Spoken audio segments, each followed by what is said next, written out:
تحياتي، يعطيكم ألف عافية. إن شاء الله مع قدوم الشتاء نكون قدوم خير وعافية على الكل. اليوم مشروع البيت رح نعمله كمان بعدنا من قطع خشب كانت للعمار، يعني المستغنى عنها. قصيتهم بطريقة، فصلتهم تفصيل لحتى أوفر وقت. استعمل كمان علبة انتي فريز وشلنا الراس وشلنا الكعب، قصيناها بالنص لنقدر نستخدمها. كمان رح استخدم بوجي، استخدم عبوات دواء فاضي فيها شيء. خلونا نبلش نحن وياه. رح نبلش نثبت حيطان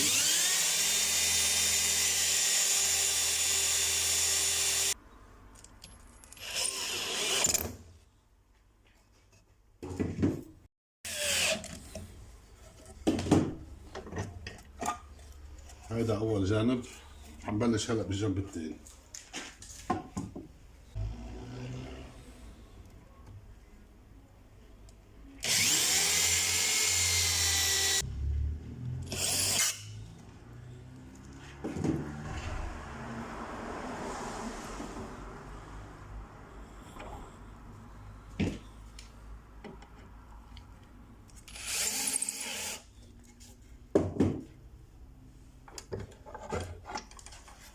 هيدا جنب التاني.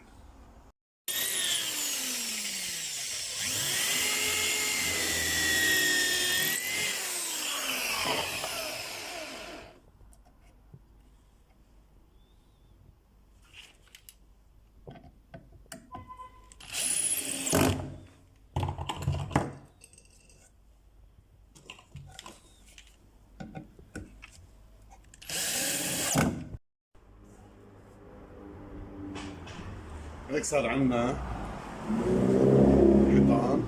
بدنا نعمل هلا بعد الغطاء او الارضيه.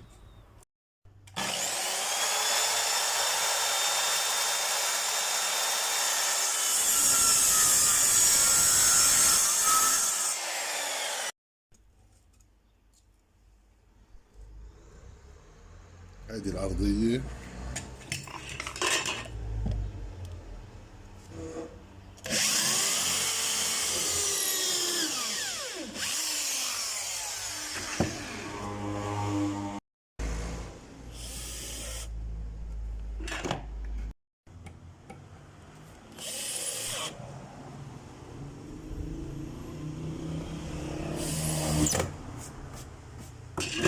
هيك صار عنا أرضية. تركنا شوية فراغات، خلي القياس مش كتير مزبوط، للسبب لأنه إذا فات مي ما بيهدي مي بقلب. هيك صار عندي جناب، صار عندي الواجهة، وهلأ رح نشوف السقف كيف رح نعمله نحن. مثل ما شفتوا هاي البلاستيك القوي رح استعملها سقف للبيت. رح تشوفوا بهالشكل. رح بلشها من هون.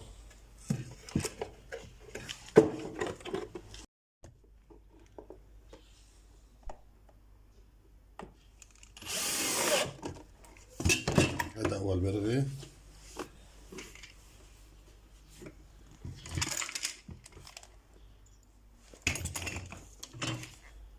وهذا الثاني.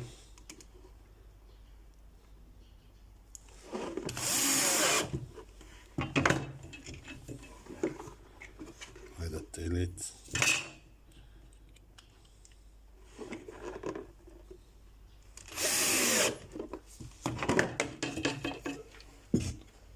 صار عنا اياها بهالشكل هيدا. هلا بحط هون براغي كمان.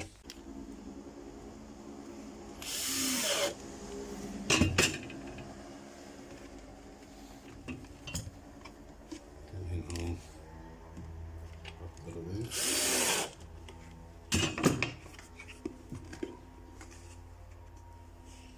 طبعا عندي طلع هون زيادة أكتر من هون، بقصهم بالمقص.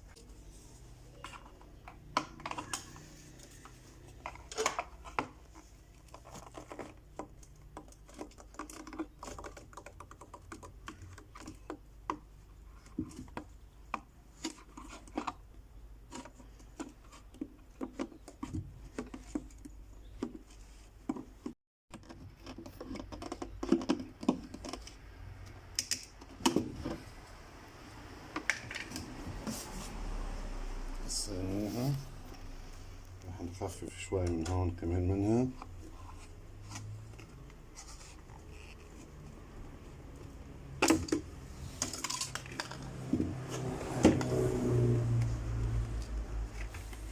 بالشكل.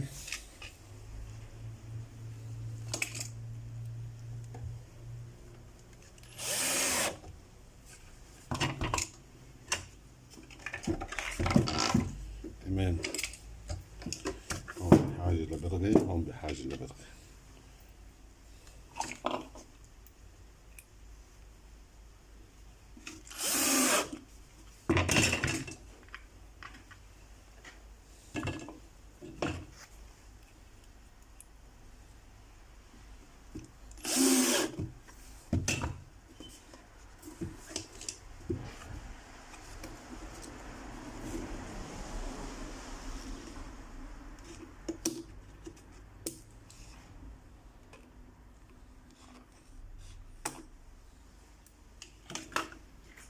صار عندنا هالشكل، صار هيدا السقف، صار هيدا هون.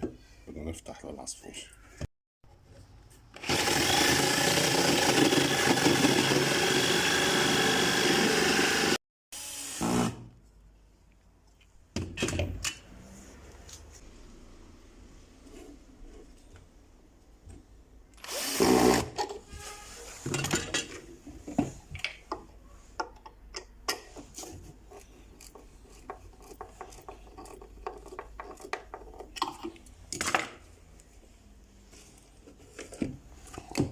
صار عنده دينين.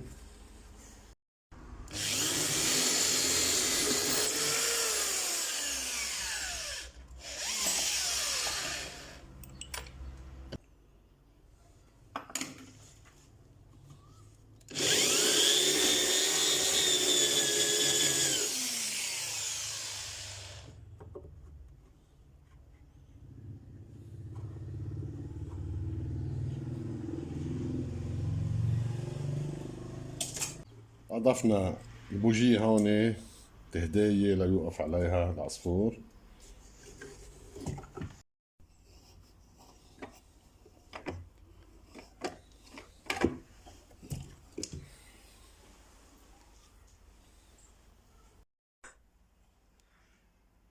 أضفنا له شعر. الأهمية بهيدي الخيطان إنه بيستعين فيها العصفور ليعمل العش الخاص فيه. هذا كان مشروعنا لليوم، بيت هيك فانتازيا، خشب عمار، علب أموكلون، بوجي سيارة، خيطان، مع الكتيت اللي بيستعملوه للأدوات الصحية قديما، حطيناه كأنه شعر، وبالتالي بصير يسحب العصفور منهم اشياء كرمال يعمل العش تبعه.